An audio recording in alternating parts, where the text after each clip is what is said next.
Hey guys, welcome back for another episode of The Suited Shootist. What I want to do this week is kind of build off of a video that I did previously. A few weeks back, I looked at my various concealed carry rigs and did the, if I had to pick one of these from here on out, what would it be? And honestly, I thought it would be worth doing that same thing with my wardrobe as well, because a lot of folks that watch this channel aren't this clothes horse that I am.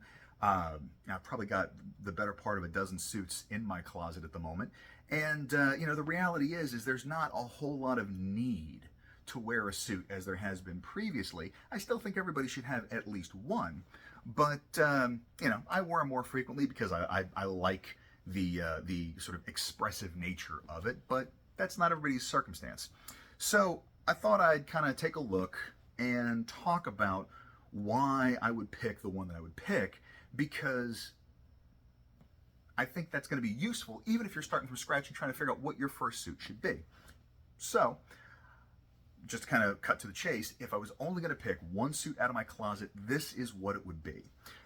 This is the Canali suit that I picked up in New York almost 6 years ago now. At a consignment shop, and then subsequently had it retailored once I lost a bunch of weight. So obviously, there's some nostalgia there and a little bit of accomplishment built into this. But, there's also just some practicality to it. Number one, while Canali is certainly not the pinnacle of tailoring, the way these are constructed is a higher grade than you're going to find at your typical department store. Now, yeah, you can go into like Saks and Neiman's and buy a Canali suit off the rack. You're going to pay about $1,600, $1,800 for it. I think I paid less than $200 for this one. Actually, I paid substantially more in alteration than I did for the suit once I lost like 60 pounds.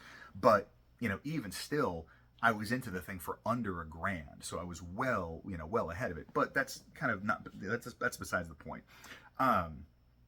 It's the versatility of it. This is, it's a dark navy blue. It is arguably a little darker than I would go starting from scratch. And honestly, once I get it repaired, the Catan suit is probably going to supplant this, partially because it's a slightly lighter color.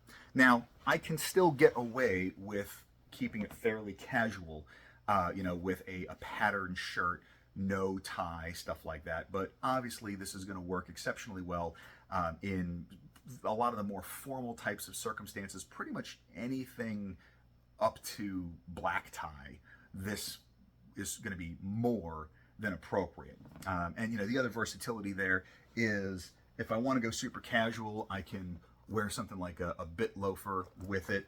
If I want to step it up just a touch, something in suede would not be a bad option, shoe or boot.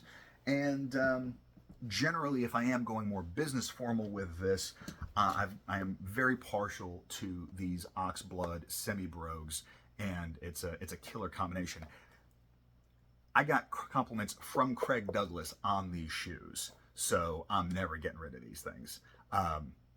Craig likes to talk about shoe muck, and I'm not quite there. They don't have the mirror polish that his anecdote stopped someone dead in their tracks, but yeah, these are definitely my favorite dress shoe. And so that's what I look for in anything, especially when I'm advising clients, is if you're going to spend money on something, spend it on what's going to give you the maximum versatility.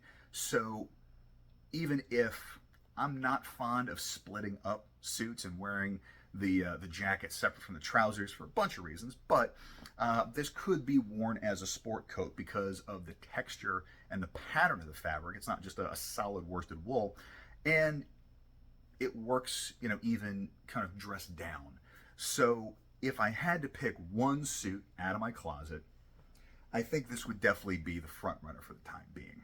So I'd be interested to hear from folks out there, if you had to only have one suit in your closet, what would it be? Both in terms of, cut, because there's nothing particularly noteworthy about this. It's a notch lapel, 2-button, nothing crazy, but that's the point. it's a big mistake that a lot of people make when they start actually spending money on their clothing is they want it to stand out. But the problem is that if it really stands out and it's really noteworthy, then it's very obvious when it gets worn over and over and over again. And it's not as versatile. So I'd be interested, like I said, I want to hear from y'all. If you're one of those folks that you only had to buy one suit, what'd you pick? You know, let me hear about that.